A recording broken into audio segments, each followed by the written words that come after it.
네, 교회 여러분 안녕하십니까? 오늘 29일 수요일인데 오늘 아침에 함께 시편 50편으로 오늘 하루를 시작할 수 있도록 하겠습니다. 시편 50편 1절부터 23절까지 봉독해 드리겠습니다. 전능하시니 여호와 하나님께서 말씀하사 해 돋는 데서부터 지는 데까지 세상을 부르셨도다. 온전히 아름다운 시온에서 하나님이 빛을 비추셨도다. 우리 하나님이 오사 잠잠하지 아니하시니 그 앞에는 삼키는 불이 있고 그 사방에는 광풍이 불리로다. 하나님이 자기 백성을 판결하시려고 위 하늘과 아래 땅에 선포하여 이르시되 나의 성도들을 내 앞에 모으라. 그들은 제사로 나와 언약한 이들이라 하시도다. 하늘이 그의 공의를 선포하니 하리니 하나님 그는 심판장이심이로다. 셀라. 내 백성아 들을지어다. 내가 말하리라. 이스라엘아 내가 내게 증언하리라. 나는 하나님 곧 내 하나님이로다. 나는 내 재물 때문에 너를 책망하지는 아니하리니 내 번제가 항상 내 앞에 있음이로다. 내가 내 집에서 숫소나 내 우리에서 수렴소를 가져가지 아니하리니 이는 삼림의 짐승들과 뭇산의 가축이 다 내 것이며 산의 모든 새들도 내가 아는 것이며 들짐승도 내 것이미로다. 내가 가령 주려도 내게 이르지 아니할 것은 세계와 거기에 충만한 것이 내 것이미로다. 내가 숫소의 고기를 먹으며 염소의 피를 마시겠느냐. 감사로 하나님께 제사를 드리며 지존하신 이에게 내 서원을 갚으며 환난 날에 나를 부르라. 내가 너를 건지리니 내가 나를 영화롭게 하리라. 악인에게는 하나님이 이르시되 내가 어찌하여 내 율례를 전하며 내 언약을 내 입에 두느냐. 내가 교훈을 미워하고 내 말을 내 뒤로 던지며 도둑을 본즉 그와 연합하고 간음하는 자들과 동료가 되며 내 입을 악에게 내어주고 내 혀로 거짓을 꾸미며 앉아서 내 형제를 공박하며 내 어머니의 아들들을 비방하는도다. 내가 이 일을 행하여도 내가 잠잠하였더니 내가 나를 너와 같은 줄로 생각하였도다. 그러나 내가 너를 책망하여 내 죄를 내 눈앞에 낱낱이 드러내리라 하시는도다. 하나님을 잊어버린 너희여 이제 이를 생각하라. 그렇지 아니하면 내가 너희를 찌지리니 건질 자가 없으리로다.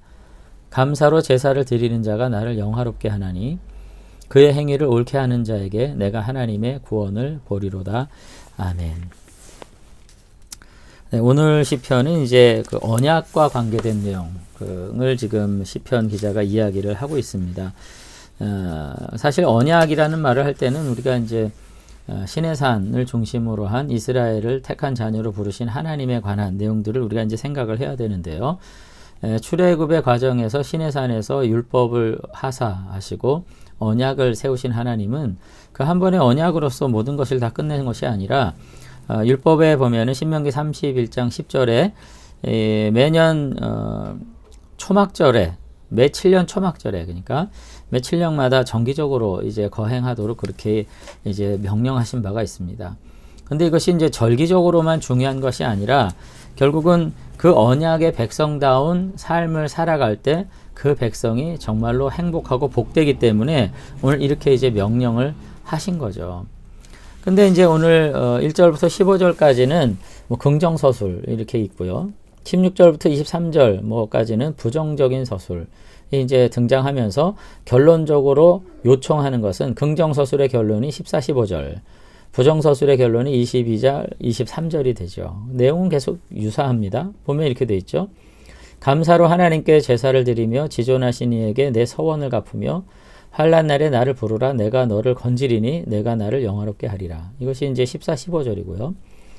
22, 23절에 하나님을 잊어버린 너희여 이제 이를 생각하라. 그렇지 아니하면 내가 너희를 찌지리니 건질 자 없으리라. 감사로 제사를 드리는 자가 나를 영화롭게 하나니 그의 행위를 옳게 하는 자에게 내가 하나님의 구원을 보이리라. 오늘 이렇게 되어 있습니다. 결국은 여기 장황하게 무슨 제사에 관한 부분이 막 있습니다. 그러면서 마치 제사를 부정하는 듯한 표현들이 이제 나오죠. 내 집의 수소나 우리에서 수렴소를 내가 가져가는 게 아니다. 내가 주려도 내게 이르지 않을 것은 세계와 거기 충만한 것이 다 내 것인데 13절에 보면 내가 숫소의 고기를 먹으며 염소의 피를 마시겠냐 이렇게 얘기를 하실 때 사실은 뭘 지금 말씀하시냐면은 제사가 중요하지 않다는 게 아니라 예배가 중요하지 않다는 게 아니라 그것이 모두가 다 중요한데 사실상 그 행위를 의미 있고 가치 있게 만드는 게 뭐냐는 것입니다. 그것은 하나님의 언약의 백성으로서의 정체성을 잊지 않을 때, 다시 말해서 하나님의 백성으로서의 진심 어린 삶이 유지될 때 제사는 의미가 있다. 이렇게 지금 이야기를 하시는 거죠. 그러니까 뭐 하나님께서 양식이 부족해가지고 제물을 바치라고 하신 게 아니라는 겁니다. 오늘도 제가 이제 학생들 가르치다 보면 가끔 뭐 이제 사회 문화적인 뭐 이제 배경적인 내용들을 하게 될 때가 있는데, 제사 음식 중에 이제 복숭아는 절대 안 된다, 뭐 그런 거 있잖아요. 뭐 아시는 분들 있으실지 모르겠는데, 그것은 귀신을 쫓는 영험한 뭐 과일이라는 거예요. 그래서 제사를 드릴 때 조상신이 와서 음식을 못 드신다는 겁니다. 뭐 그런 얘기 가만히 보면 제사가 가지고 있는 사실 무척이나 경건하고 깊이 있는 의미가 있어 보이는데, 사실 굉장히 어떻게 보면 참 우스꽝스러운 거죠. 근데 우리 또 이 교회 안에도 또 성경 안에도 구약의 어떤 원칙 안에서도 그것은 하나님이 드시는 무엇이라고만 보기는 어려운 것이죠. 그것이 가지고 있는 의미가 굉장히 다양한 시 있는데, 그냥 하나님께서 드시는 음식이라고만 생각하면서 절차에만 집중해서 과연 언약적 백성으로서의 삶이 이루어지겠는가? 아니라는 것입니다. 그래서 하나님께서 뭐라고 말씀하시냐면, 소와 양의 피를 내는 것이 제사가 아니라 약속을 지키는, 서원을 갚는 언약의 신실한 삶이 너희들에게 요청되는 것이다. 그와 같은 삶을 살게 될 때 환난 날에 부르면 내가 건지게 된다. 그래서 그 결과도 15절에 보면은 내가 나를 영화롭게 하리라요.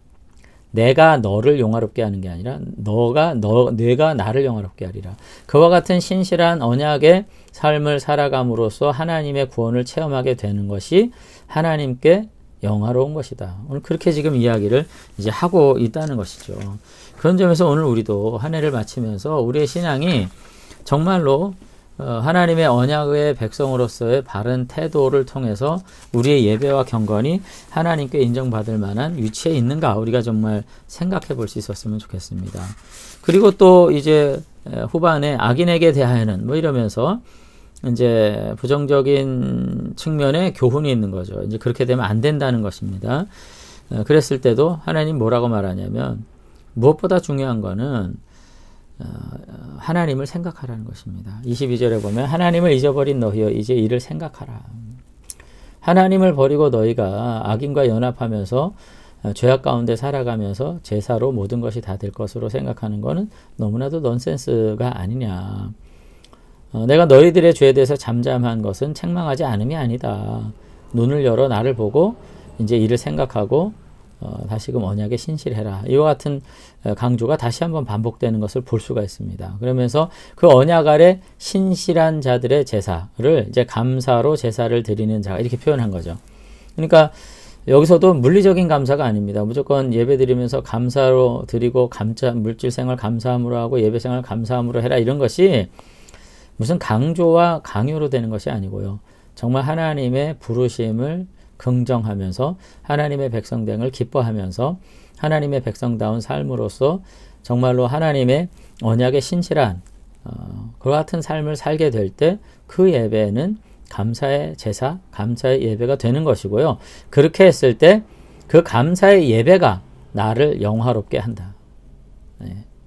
그렇잖아요. 어떤 사람이 온갖 삶의 부정한 짓과 악한 짓을 다 하면서 위에 분들한테 이 모든 것을 모면하게 해달라고 드리는 어떤 예물과 어떤 감사는 이거 뇌물이잖아요. 근데 그 거룩한 삶을 살아가는 가운데 그와 같은 삶을 인해서 복 주신 걸 감사하며 드리면 선물이고요. 여러분, 예배도 그렇잖아요.